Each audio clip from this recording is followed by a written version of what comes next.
Hi Cancer! Welcome back! Tagalog Express. Tayo ngayon sa Rising Sign and Venus for Cancer, May 2024. Okay lang kung hindi tayo makarelate. Pero naniniwala ako may rason kung bakit tayo napadpad dito. Meron tayong mapupulot dito na bagay para ma-enlighten tayo sa sitwasyon natin.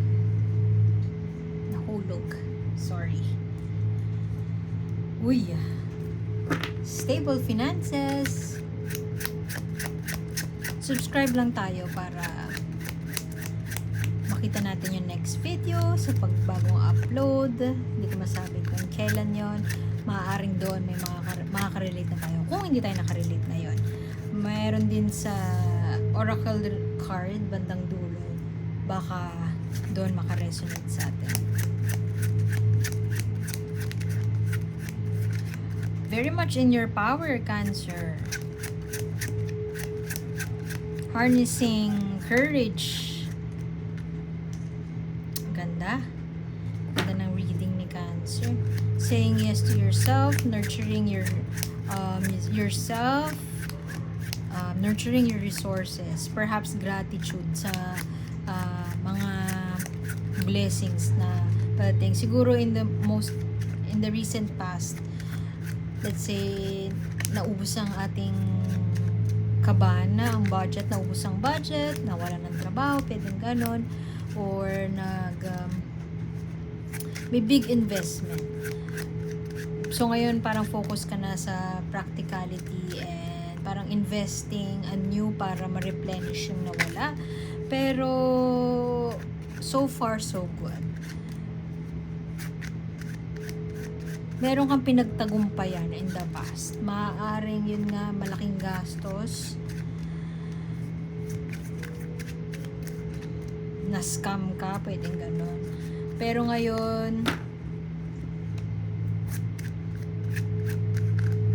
wala nang makakapigil sa'yo.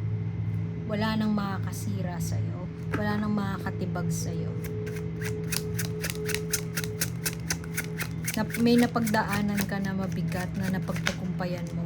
At dahil doon, parang bring it on ka kay universe. Kung meron pang ibibigay sa'yo na challenge, ready ka.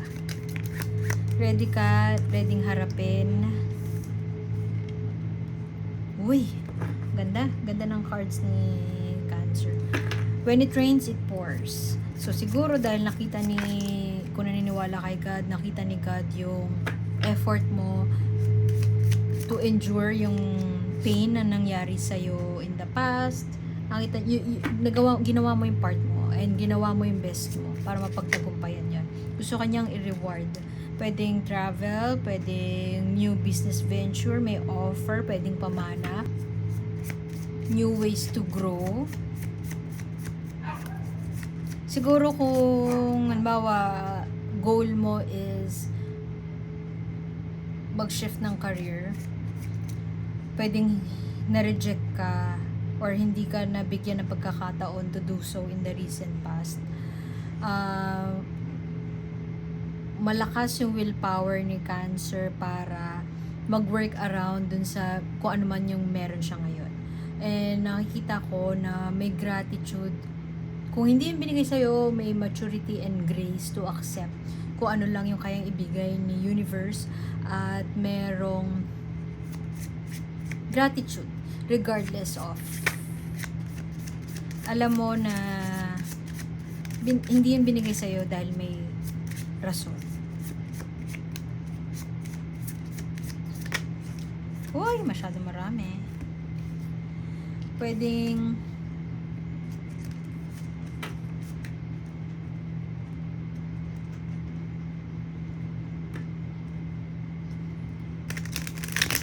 paglaya, officially malaya ka na, parang ganun. Officially business owner ka na, ganun. Siguro pwede ding, it could be as simple as nag-apply ka ng business permit tapos maraming delay, pero ngayon tuloy-tuloy na yung pag-asenso, tuloy-tuloy na yung growth. Merong mensahe na parating papunta sa'yo. Good news. May good news na parating para sa'yo. At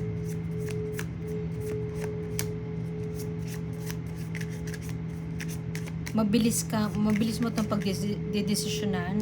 Siguro dahil ayaw mo na magpatumpik-tumpik pa, marami ka ng pinagdaanan para mag-aksaya pa ng oras sa pag-iisip.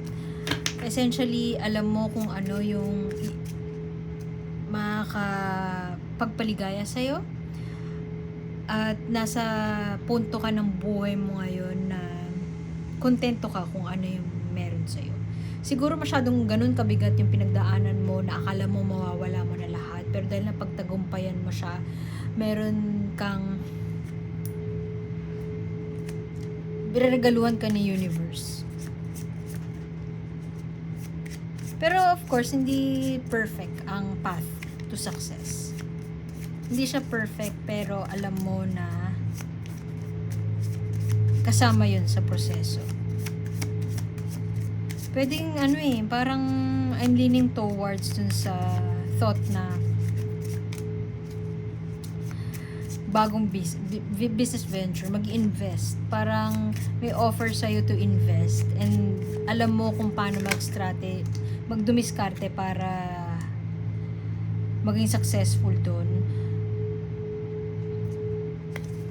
Pero yung iba sa inyo, kung gagawin mo yun, may makakatrabaho kang tao na hindi mo bet. Pwedeng ex. Double 8 of Wands. Nice. Wala nang delay. More progress. Tuloy-tuloy ang success. Mabilis. When it rains, it pours. Progress, action, momentum, pataas ang mo. Kung career man ito, mabilis na aakyat ka dun sa ladder, mabilis ang pag-akyat mo. At alam mo na hindi ka pwedeng magpatumpik-tumpik. Kung merong opportunity na ipe-present sa'yo, tingin ko, igagrab mo siya agad-agad. At hindi ka na magpapaligoy-ligoy pa.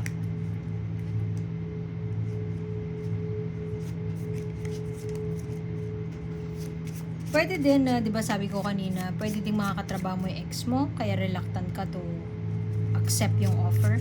Pero pwede din na kilala mo tong taong to nag-offer sa'yo at alam mo as katrabaho, masyado siyang rigid, masyado siyang strict. Dati winish mo sana hindi mo siya maging katrabaho. Pero may idea ka kung ano yung pinapagawa niya, ano yung diskarte around dun sa papagawa niya. So alam mo kung paano mag-work around dun sa rigidity na meron siya. Decisiveness to, decisive action, taking action. 2 beses mo din nakuha yung 2 of Swords. Very, thank you Spirit. At very clear siya. Pinapakita niya sa akin kung ano yung kailangang i-focus na energies. Decisiveness. Black or white lang naman ang sitwasyon at mamimili ka right then and there. Tapos ka na dun sa era mo na kailangan mo mag-consult sa iba para makapag-desisyon. Pero ngayon, harapan ka ng makakapamili ka.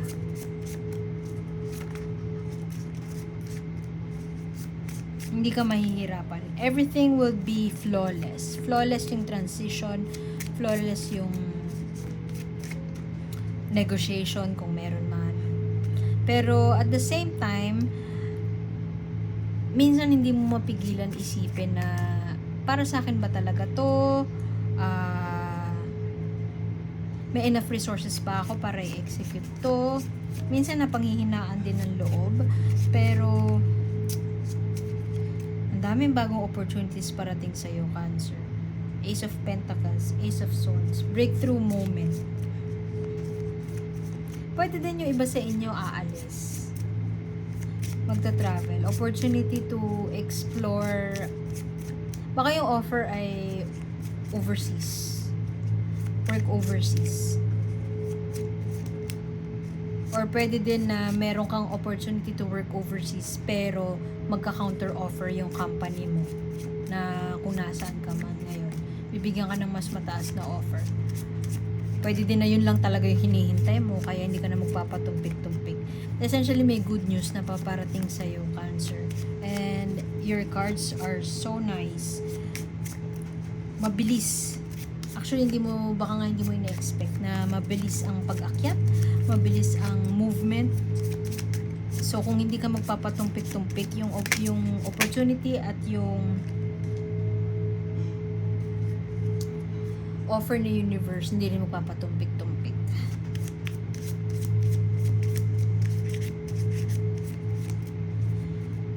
Meron sigurong, yun nga, di ba sabi ko kanina, may napagtagumpayan ka.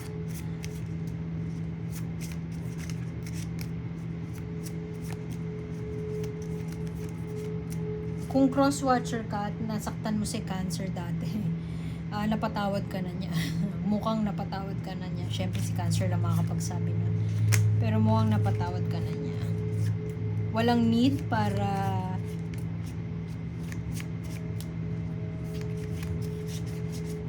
gumante. Walang need para may closure pa. Let's keep it this way. Parang ganun. Bawa man kung cross-watcher ka, gusto mong kausapin si Cancer, wala nang point kasi wala na yun. Tapos na yun. Wala lang yun kay Cancer. Pwede ding meron pa rin, pero parang baka matawa na lang si Cancer pag inopen mo yun kasi alam niya na tapos na yun.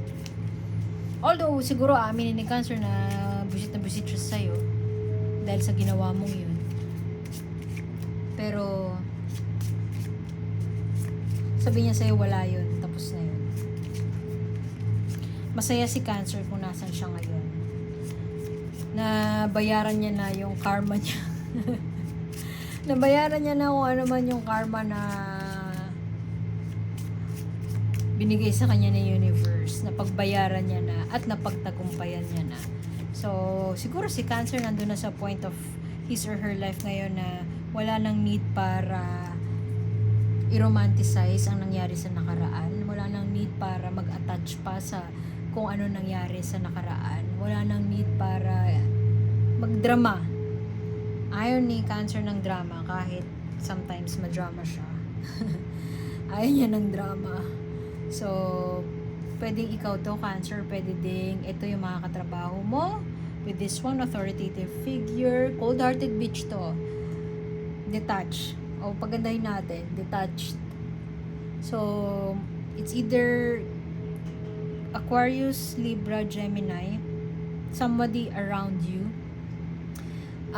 pwedeng trying to pull you down, pwede ding hindi niya sinasadya, pero basta nai-intimidate ka sa kanya, natatakot ka sa kanya, dinadoubt mo yung sarili mo dahil sa presence ng taong to, pwedeng ganon. Pero pwede ding ikaw to, which is what I said earlier, na ayaw mo na maglinger sa drama. Gusto mo easy lang, chill lang ang buhay at simple lang ang buhay.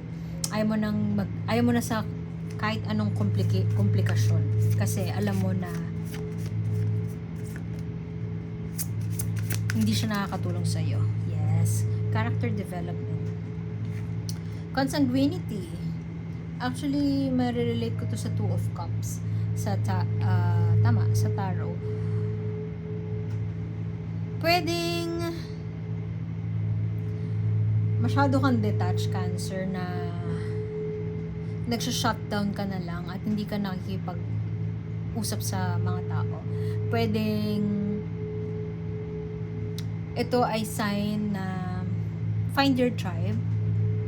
Maaari ding yan ay sign na maging open ka to new relationships. Doesn't matter kung romantic or work relationships.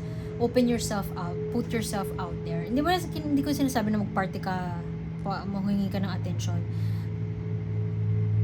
What I'm saying is, merong somebody out there na fully nakakaintindi sa'yo at magiging support system mo. Find this person Actually, pwede din na ang ibig sabihin niyan, excuse me, ay kailangan mo ng alliance, seek an alliance. Tapos, kung dinedetach mo yung sarili mo sa friendships, sa new friendships, sa mga tao, sa mga bagay-bagay, you might want to build a relationship. Not necessarily romantic yun nga, alliance, para mapagtagumpayan mo pa yung mga challenges that is coming your way in the near future. So, iwan ko na yun doon. Dear Cancer, salamat sa pagbisita at sana makita ko kayo ulit next time. Like, share, and subscribe, and see you soon. My name's A. Bye-bye!